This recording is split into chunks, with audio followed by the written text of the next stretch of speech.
छत्रपती शिवाजी महाराज हांका लागून हिंदू संस्कृती तिगून उरल्या अशें मत मुख्यमंत्री डॉ. प्रमोद सावंत हांणी उक्तायला।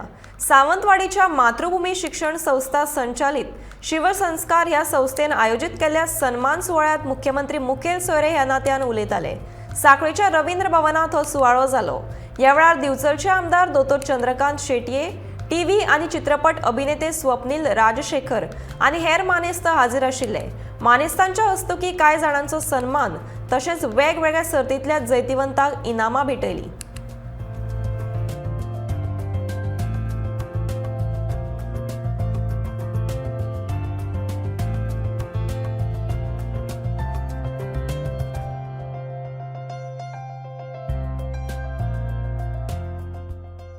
संपूर्ण देशामध्ये ज्याने आपलं मराठा प्रतिष्ठान स्थापन करण्याचा प्रयत्न केला, दिल्लीपासून खालती तक म्हणजे कर्नाटकपर्यंत म्हणजे महाराजांनी राज्य स्थापन करण्याचा प्रयत्न केला आणि महाराज सक्सेसफुल पण झाले।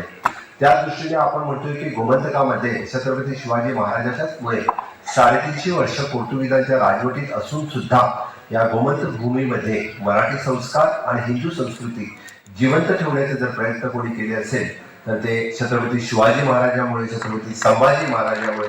आजही आम्ही त्यासाठी अक्षरशः संभाजी महाराज आणि शिवाजी महाराज यांना वंदन करतो आणि त्याचीच प्रेरणा घेऊन छत्रपती शिवाजी महाराजांनी 350 वर्षापूर्वी स्थापन केलेलं मंदिर म्हणजेच आपलं सप्तकोटेश्वर मंदिर, नार्वेचं सप्तकोटेश्वर मंदिर जे पोर्तुगीजांनी त्यावेळेला उद्ध्वस्त केलं होतं, या पूर्ण देशामध्ये छत्रपती शिवाजी महाराजांनी या मंदिराची पुनर्बांधणी करून ही पोर्तुगीजांनी मोडलेली मंदिरं आपण परत एकदा बांधू शकतो हे त्यावेळी छत्रपती शिवाजी महाराजांनी दाखवून दिले। आणि ज्यावेळी करार केला छत्रपती शिवाजी महाराजांनी की या ठिकाणी ज्या ठिकाणी धर्म परिवर्तन होत होतं ते धर्म परिवर्तन नाही व्हायला पाहिजे, हा करार छत्रपती शिवाजी महाराजांचा पोर्तुगीजांच्या बरोबर असलेला हा खूप मोठा ऐतिहासिक करार होता आणि त्याचमुळे या ठिकाणी जे धर्म परिवर्तन बंद झालं। कौतुक वाटतं शिवसंस्कारच्या या संकल्पनेचं की अगदी योग्य वेळेला त्यांनी योग्य विचार उचलून धरलाय।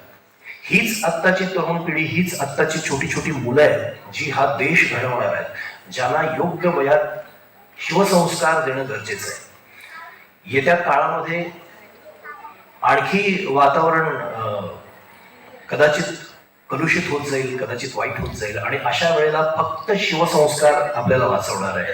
शिवसंस्कार ज्याने पुरात जोपासलाय तोच करणार आहे आणि अगदी योग्य वेळात आपण सगळे हा उपक्रम राबवताय। खूप अभिमान आहे आणि खूप कौतुक वाटतं।